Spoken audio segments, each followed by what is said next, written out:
Assalamualaikum warahmatullahi wabarakatuh. Bismillahirrahmanirrahim. Alhamdulillahirabbil alamin. Wa bihi nasta'inu ala umuri dunya waddin.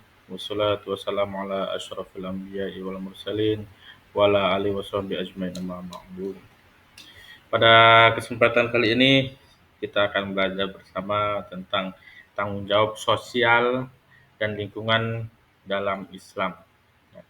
Islam sebagai panduan hidup yang holistik tidak hanya mengatur hubungan antara manusia dengan Tuhannya, tetapi juga mencakup secara mendalam interaksi manusia dengan sesama dan alam semesta.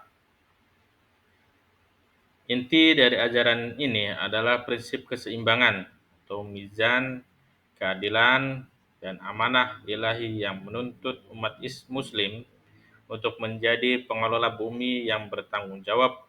Tujuan utamanya adalah membangun peradaban yang tidak hanya adil secara sosial, tetapi juga lestari secara ekologis, mencerminkan nilai-nilai keberkahan dan keberlanjutan yang diajarkan dalam Al-Quran dan Sunnah. Nah, prinsip konseptual Islam yaitu tauhid dan khalifah.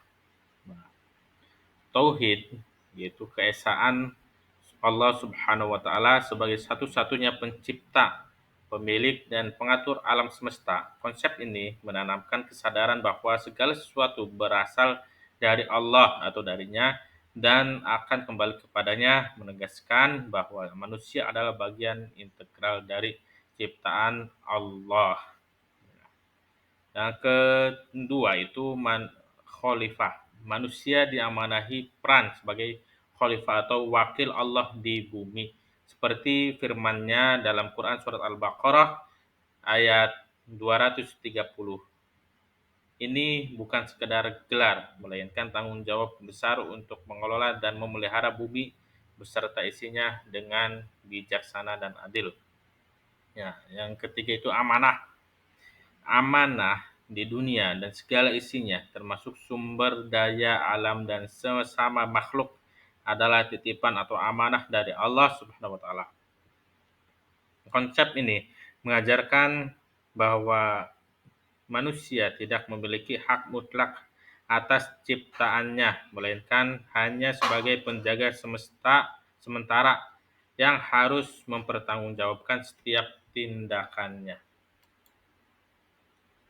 Nah, yang selanjutnya itu tanggung jawab sosial individu keluarga.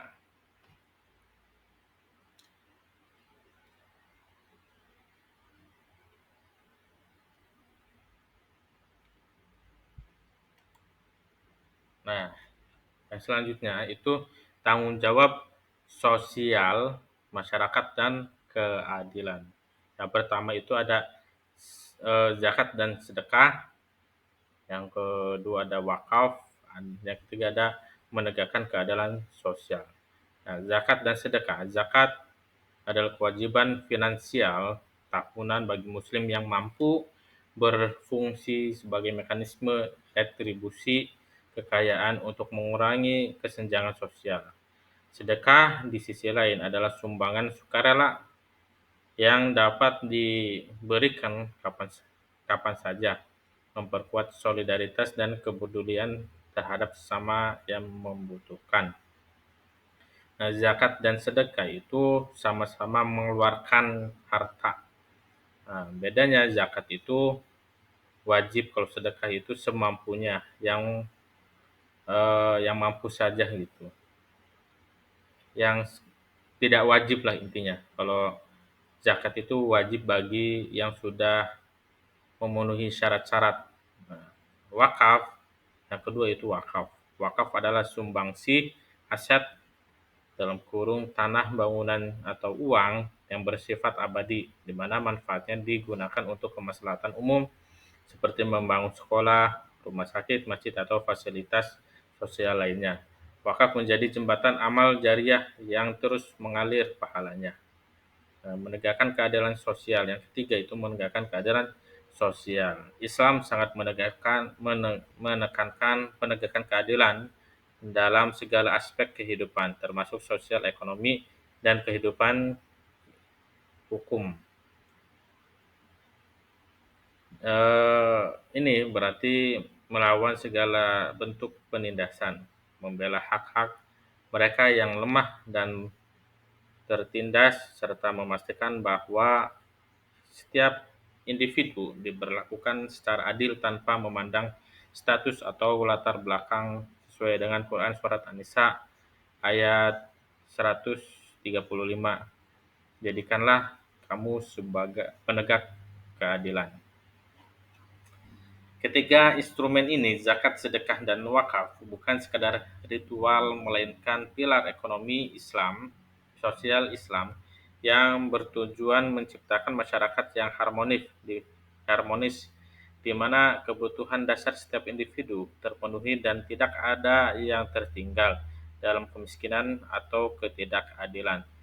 Ini adalah manifestasi nyata dari kepedulian Islam terhadap kesejahteraan umat dan membangun masyarakat yang berkelanjutan.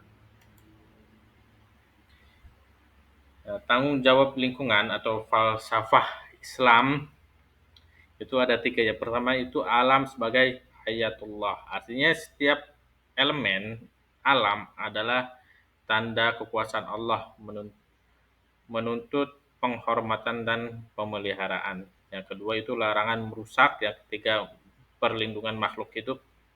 Yang keempat Quran surat Al-A'raf ayat 56.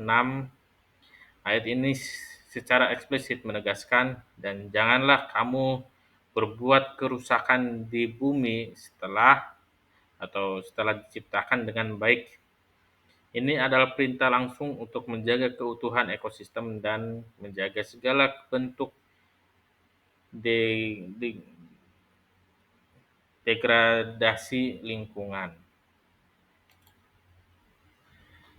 Nah, tanggung jawab lingkungan aplikasi praktif.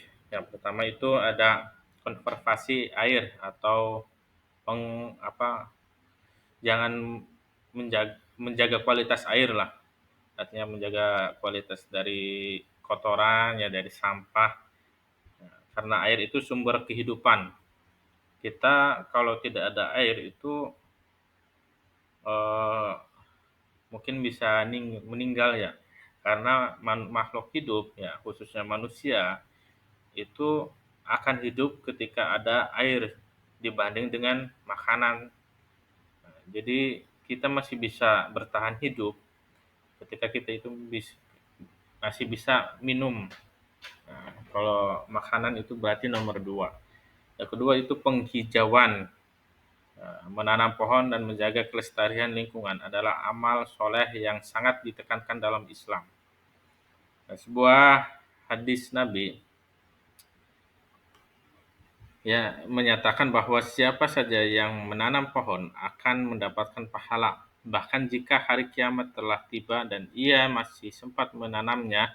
Ia mendorong umat muslim untuk berkontribusi pada lingkungan hijau yang berkelanjutan. Yang ketiga itu kebersihan. Kebersihan adalah bagian dari iman. Islam mendorong umatnya untuk menjaga kebersihan diri, pakaian, di tempat ibadah, dan lingkungan sekitar. Larangan membuang sampah sembarangan dan mencemari lingkungan adalah bagian integral dari ajaran ini. Contoh nyata adalah inisiatif Masjid Hijau yang telah diterapkan di lebih dari 500 masjid di Indonesia, mempromosikan praktik ramah lingkungan dan komunitas muslim. Nah, keterkaitan ekonomi, sosial, dan lingkungan. Nah, dalam Islam, ekonomi, sosial, dan lingkungan bukanlah entitas yang terpisah, melainkan saling terkait dalam sebuah sistem yang holistik. Konsep konsep Thayyiban ya, menegaskan bahwa rezeki transaksi, dan seluruh aspek kehidupan haruslah baik, bersih, dan bermanfaat, tidak hanya secara material, tetapi juga moral dan lingkungan. Nah, membangun berkelanjutan dalam Islam menekankan keseimbangan antara pertumbuhan ekonomi dan kelestarian lingkungan. Ini berarti bahwa kemajuan tidak boleh dicapai dengan mengorbankan masa depan atau merusak alam. Sebaliknya, setiap inovasi dan proyek harus mempertimbangkan dampak jangka panjangnya, memastikan bahwa generasi mendatang juga dapat menikmati sumber daya yang sama. Pendekatan ini menciptakan model membangun yang lebih etis, resilient, dan bertanggung jawab.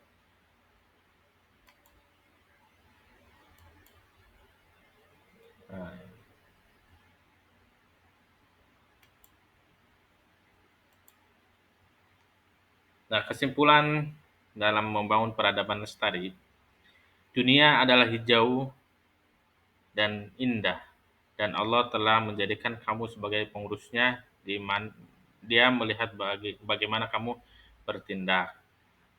Hadis riwayat Muslim.